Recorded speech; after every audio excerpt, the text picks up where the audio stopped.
यहां से निकालिए। हनुमान।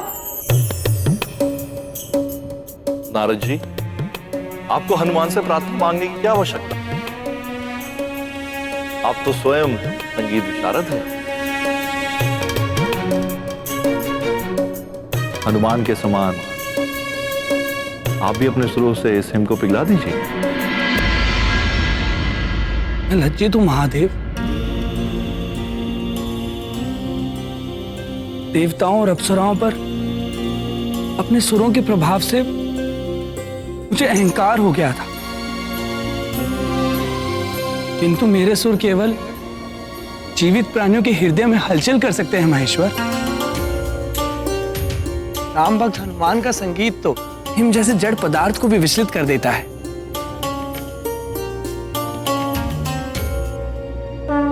जिसके कान तो क्या हृदय भी नहीं।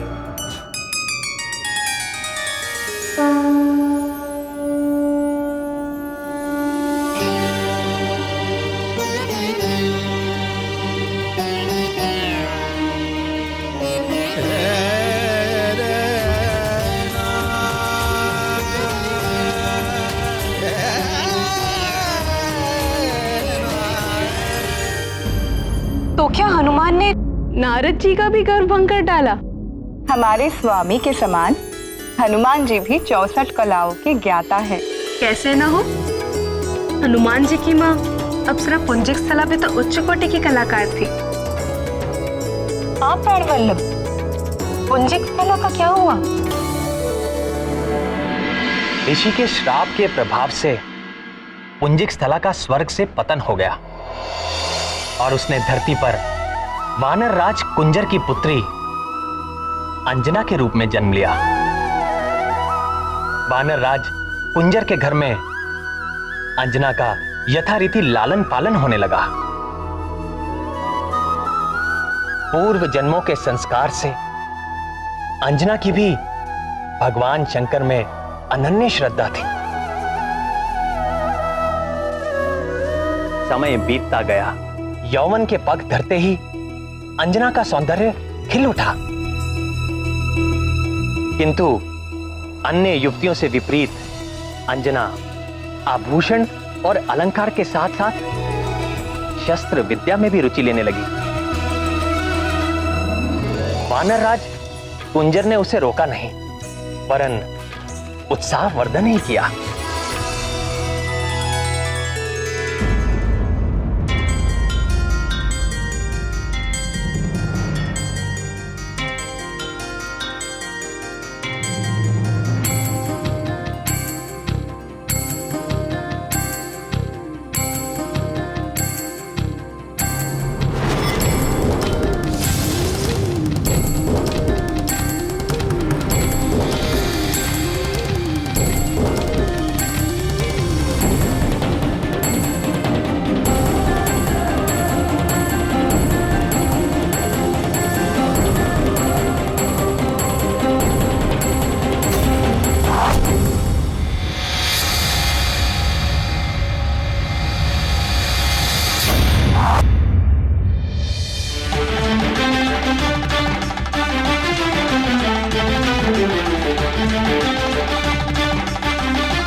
अति उत्तम, तेजस्वी भव।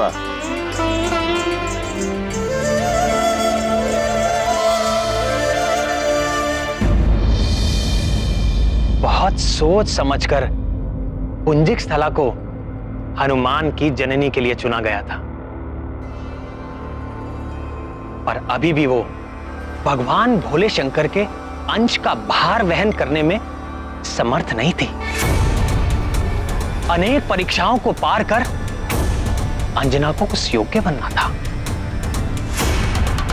इसी उद्देश्य से उसके जीवन में विचित्र घटनाएं घटने लगी और एक बार अंजना अपनी सखियों के साथ निकट के वन में आनंद विहार के लिए निकली।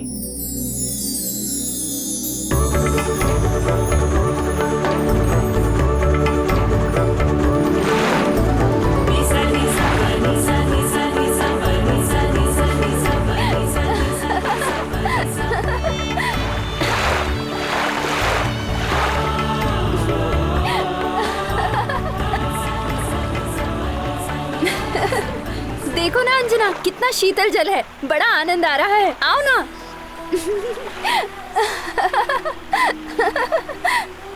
आओ ना, आओ ना अंजना।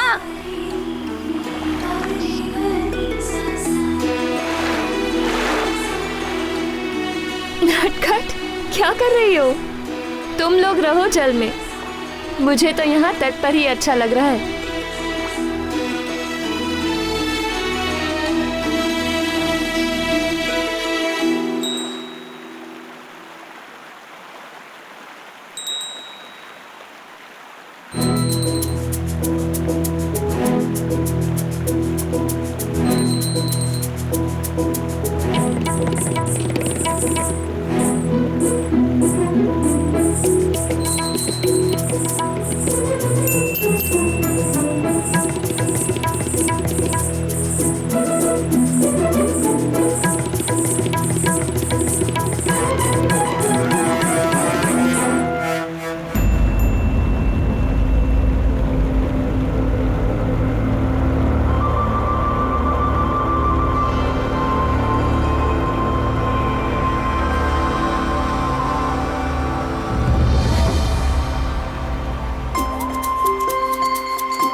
हे प्रभु, ये कैसी लीला है?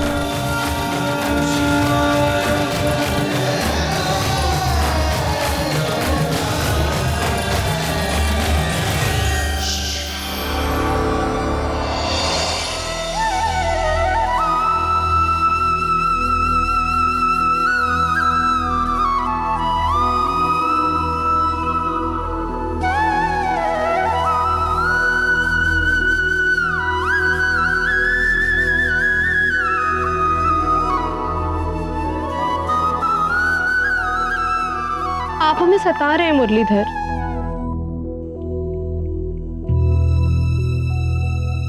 हम सबके मन में कितनी जिज्ञासाएं जाग रही हैं और आपने अपने अधरों पर मुरली धर ली। प्रिय, यदि आपके मन में इतनी ही जिज्ञासा है तो सुनिए।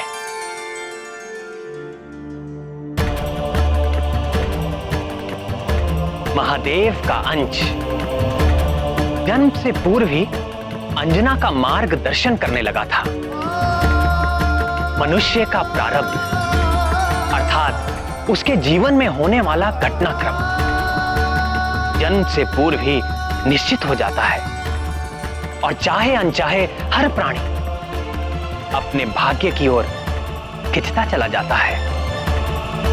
अंजना के जीवन का तो केवल एक ही उद्देश्य था, महादेव के अंश महाबली हनुमान का जन्म। ऐसा समझो कि बाल हनुमान की छवि बनकर वो भाग्य ही अंजना को एक विशेष दिशा में खींचे लिए जा रहा था। तो फिर उस वन में और क्या हुआ प्रभु?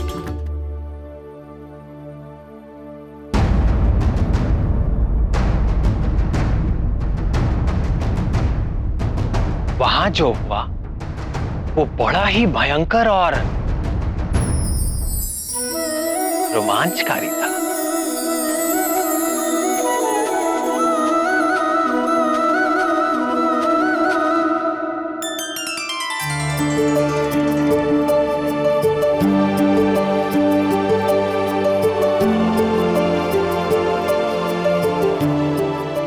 एक बार फिर दिखेगा तो उसके कान पकड़कर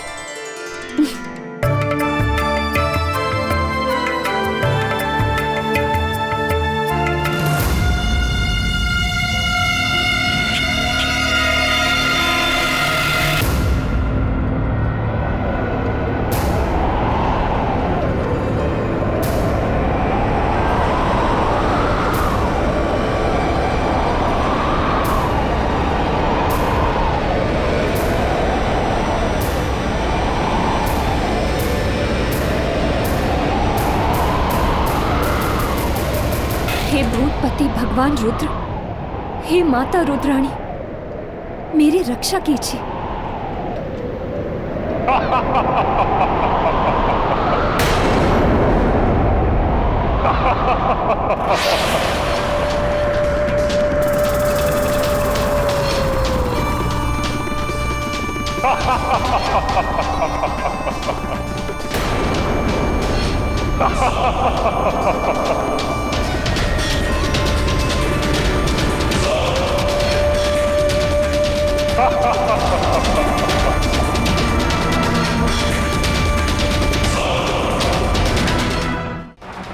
हे रुद्र रक्षा करो, हे वीरभद्र रक्षा करो, रक्षा करो।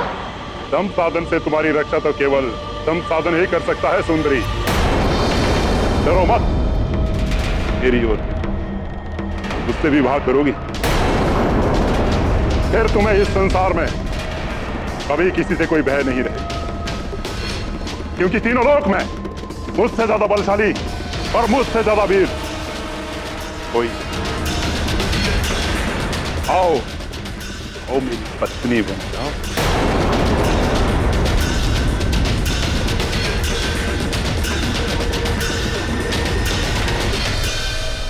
भाग कर कहां जाओगी? रुक जाओ, देखो मुझे क्रोध आ रहा है।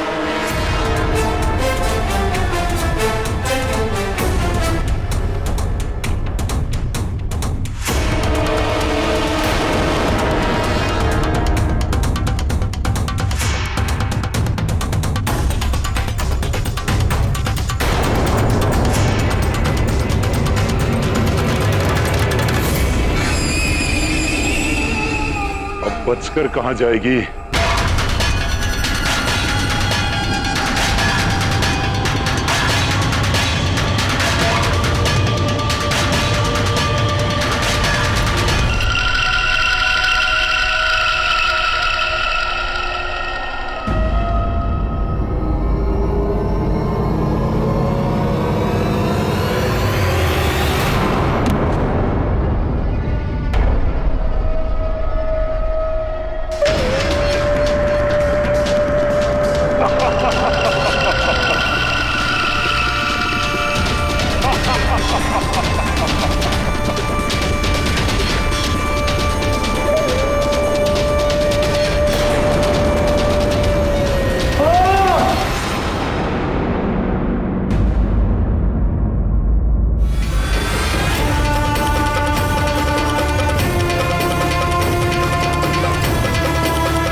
किंतु प्रभु, जिस वन में शंभ साधन जैसे भयंकर राक्षस का प्रकोप था, उस विकराल वन में बाल हनुमान अंजना को लेकर गए ही क्यों? हाँ नाथ, और फिर स्वयं ही माता की रक्षा भी की। इस जगत में कुछ भी अकारण नहीं होता, कुछ तो कारण होगा। ठीक है, यदि आप नहीं बताना चाहते तो ना बताएं, किंतु ये तो बताएं कि फिर अंजना का क्या हुआ? जिस उत्तर दिशा की ओर बाल हनुमान ने माता अंजना को भेज दिया था, वहां ऋषि पनक का आश्रम था। ऋषि ने अंजना को जलपान कराया और उनकी सारी व्यथा सुनी।